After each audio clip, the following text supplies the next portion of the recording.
What's going down, everybody? Welcome back to another CAD Pop Patreon Deck Tech. This week, Project Nightmare Fuel. Let's hit it right now.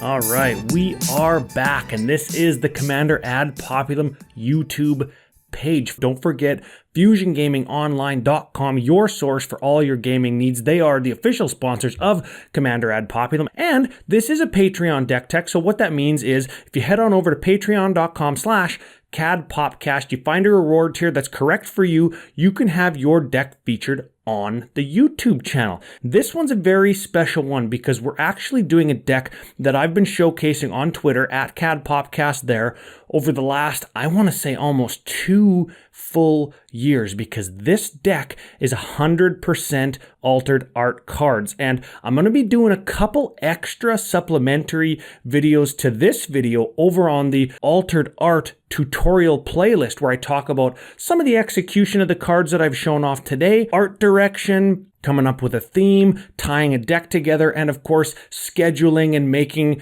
a project like this affordable not only for the altar artist, but also for the commissioner, because they can get crazy, they can take a long time, and I want to shed some light on how I make these kinds of projects possible for people. I think that's important if you're into altars or if you do altered art cards. So without any further ado, I want to get right to it. Okay, first things first, our commander. This is Shirei, Shizo's Caretaker, and this is a 2/2 for 5, and essentially it says whenever a creature with power 1 or less goes from your battlefield to your graveyard, you can return it to the battlefield at the end of turn if Shirei is still on the battlefield. And she's perfect because there's 30 Shadowborn Apostles in this deck. They're all 1/1s for 1. You can run any number of them, and you can pay black, sacrifice 6 of them, and go and search for a demon, put that demon onto the battlefield.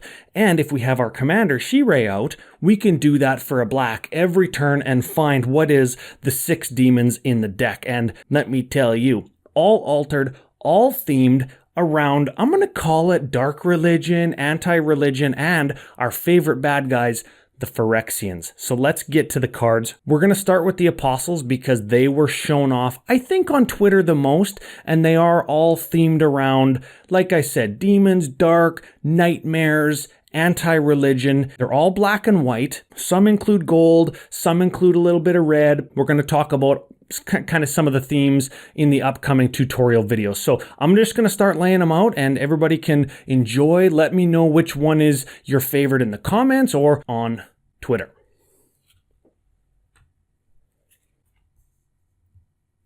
So in no particular order, we're very loosely going from darkest to lightest.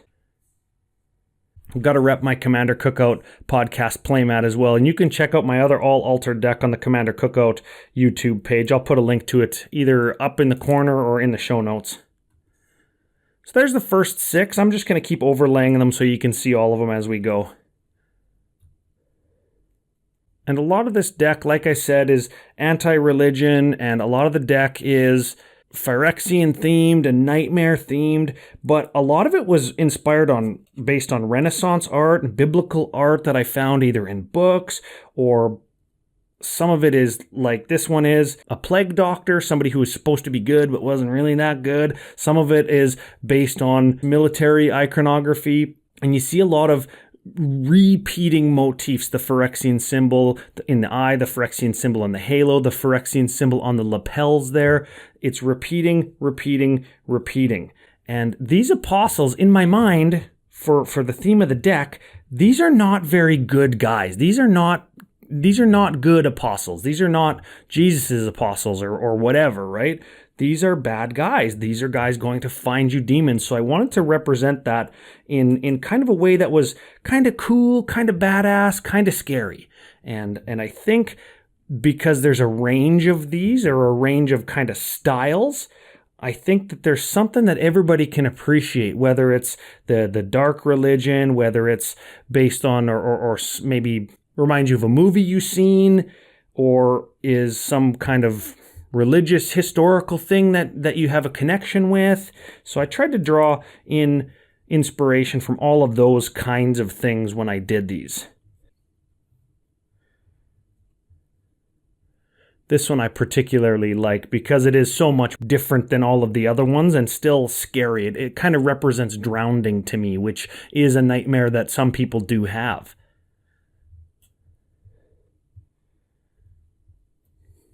And then these last three, I think, are my favorite three in the whole deck. And they do look very religious in inspiration. So I like those. I think those are my favorite 6, and they all kind of do have a different sort of feel that I really like. Now, I want to move on to some more of the custom pieces. We're gonna finish up with the lands after these. And I don't have all the basics done yet because the client, my good friend Aaron, he is a patron of the show. Him and I haven't quite decided where we're at with what we're going to do with the basics. It could be borderless. It could be maybe like a panorama, something black and white that's going to match, maybe a big graveyard, something like that. And no matter what we do, I'll feature it on the show to kind of complete this deck. And no matter what we do, it's going to be really cool. So we're going to move away from the black and white pieces now, and we're going to get into some that include red. And the red, to me and Aaron, when we're talking about the deck, the red is reminiscent or is supposed to represent the approach of demons and the approach of evil. And the closer we get to the demons, the more you're going to see red kind of appear. And I want to kick it off right with a couple bangers, a couple of my favorite pieces in the whole deck, as soon as I move all the apostles. And remember, because we're sacrificing all of our apostles, we're gonna have to have a dictate to Erebos. And these are sacrificed peoples, and instead of being on spikes or pikes or crosses, they're actually on spears that have the Phyrexian symbol, that Phyrexian motif, the circle with the line through it. They're actually mounted on those. The same is true if this is ringing any bells. These are 3 what I call Phyrexian crucifixes where people have been put there. Now, any Dante Alighieri fans or Inferno fans are going to recognize this one. These are the multiple layers of Dante's Inferno or Phyrexia, because at the bottom we've actually got the Mask of Yawgmoth, and that is another of the repeating motifs that we have in the deck. And the 3 cards that I don't have, I'll show those at the end because I don't have the physical cards. They are a Dark Ritual, Soul Ring, and a Skull Clamp. And we're going to see the motifs repeat again on those. But if we keep going, we've got Ashnod's Altar. That's going to allow us to sacrifice our apostles and get mana, maybe to cast demons if we don't have the 6 apostles. And remember, Shirei is going to get those cards back for us. We've got a Thrumming Stone, which allows us to reveal the top card of our library. And if there's matching names like Shadowborn Apostle, we can continue to do it and do it and do it and do it. And it's going to be a combo card. We've got a Phyrexian Altar. It's just like Ashnod's Altar, except it gives us colored mana. You notice the repeating theme of the altars being crucifixes, or the things that we do repeatably are going to be crucifix in nature. And now we get into some just random pieces. Again, the Dark Religion, the Scary, the Doom, the Gloom, Torment of Hailfire there. That's going to be a win con with your Ashnod's Altars and your Phyrexian Altars. We've got a Bastion of Remembrance. This is a traditional kind of borderless extension, but I changed all the banners to have that Phyrexian motif on it. And now we're getting into a couple of my favorite pieces in the whole deck. And I've got the cards in my hand here, so sorry I'm not looking at the camera the whole time, but I'm trying to organize them and lay them out in a way that makes sense. We've got an Exsanguinate that goes alongside your Torment of Hailfire, and these Phyrexian kind of letters that I did on there are the best translation that I could get to say the different parts of a heart. And my wife does have a ton of like anatomy textbooks and stuff, and we consulted those to make this kind of the Phyrexian version of how they're going to bastardize somebody's heart when they're perfecting them. So I thought that was a cool piece. Now we've got a couple custom art pieces like this that are up close of, I think, ladies' mouths, and that's just like a really delicate, intimate, sensitive area for lots of people. They are something that is traditionally thought of as very sensual, very beautiful, and we're taking them and making them ugly. So we've got bubbling muck coming out of this mouth.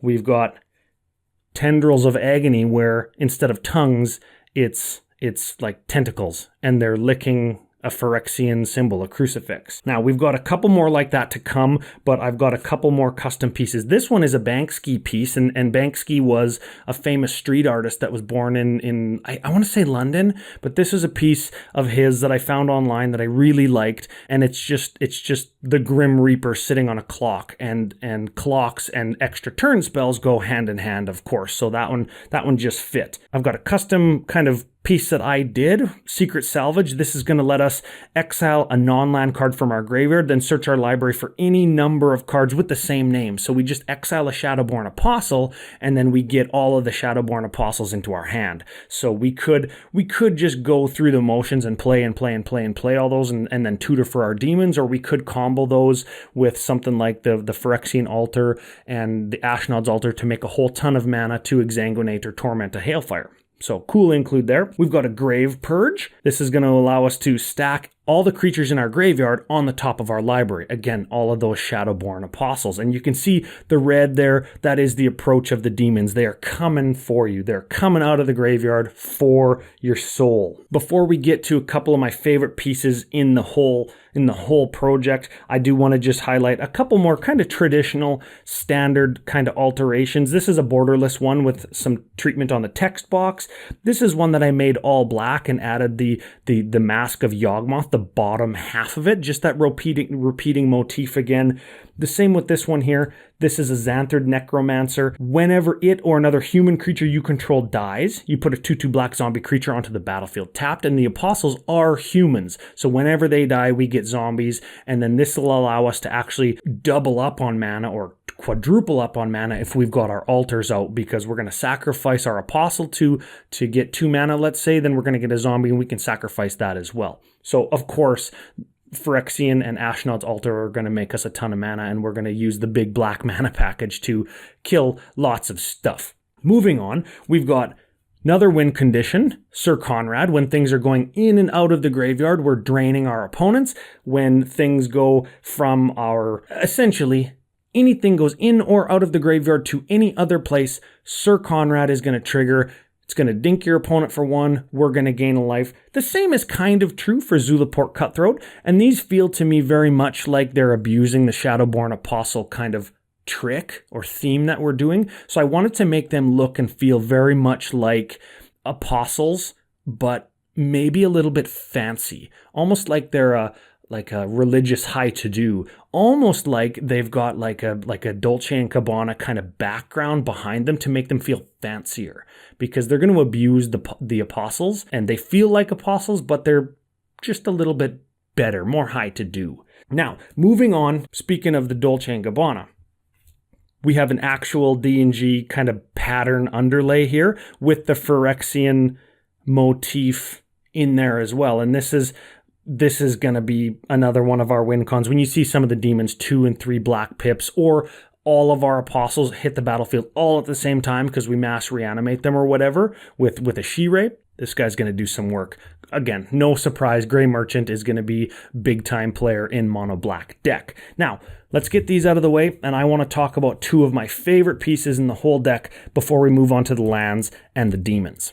And we've got our 2 tutors. We've got a vampiric and we've got a demonic. And again, we're looking at the beauty that is the female form in art and the female face, mouth close-up in particular. But again, those Phyrexians, they want to bastardize everything and they want to make a mockery of it while they claim that they're perfecting it. So we've got a demonic tutor, and we are leaning on some religious iconography with the Phyrexian symbol right on the forehead there. And finally, the vampiric tutor. And I kind of wanted to incorporate money in some way, shape, or form in one of the pieces, because it is black. They have a lust for power and for knowledge and for maybe money, maybe currency. So I thought that was a good fit. I love the piece, really high color, despite only having like three colors of paint put onto the card: black, white, red. Those are the 3 colors that you see. Again, there is some Phyrexian language here on the money. There is a big 0 there. You can imagine a line through it, and that is, again, the Phyrexian iconography. So those 2 pieces fit, and they are 2 of my favorite.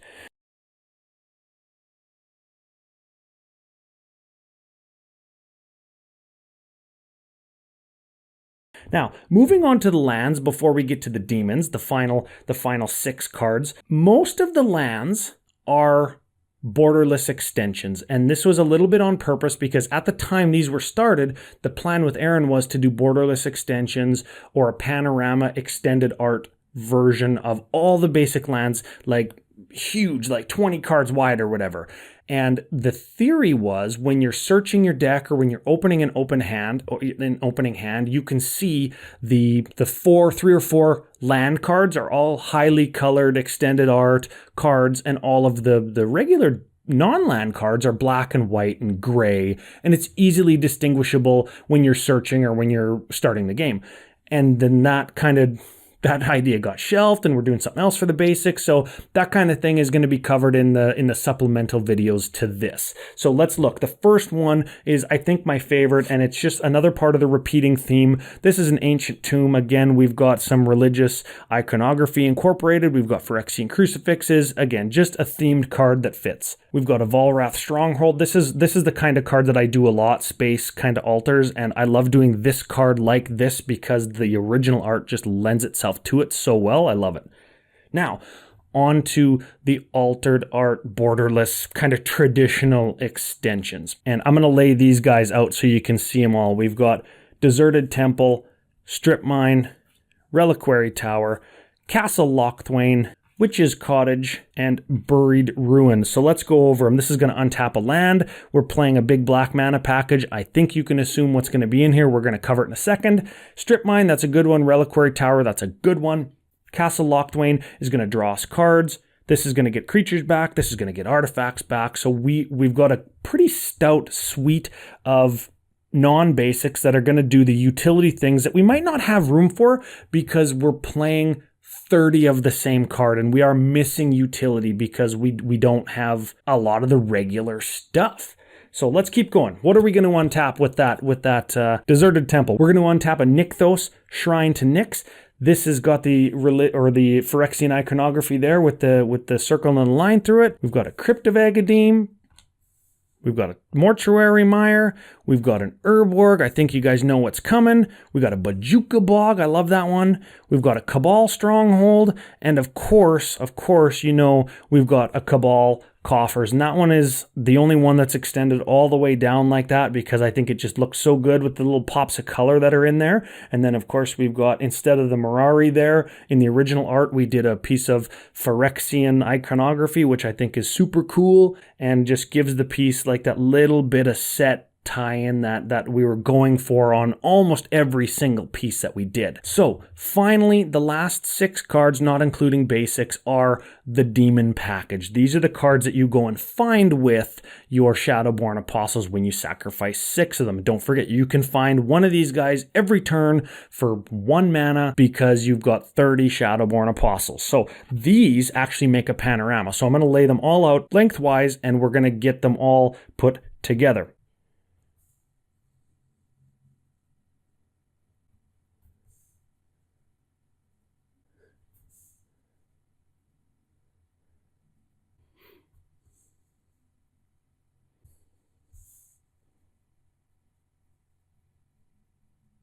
Okay, so there they are, all 6 of them. We've got an Architect or an Archfiend of Despair, Obnixilis Unshackled, Harvester of Souls, Abhorrent Overlord,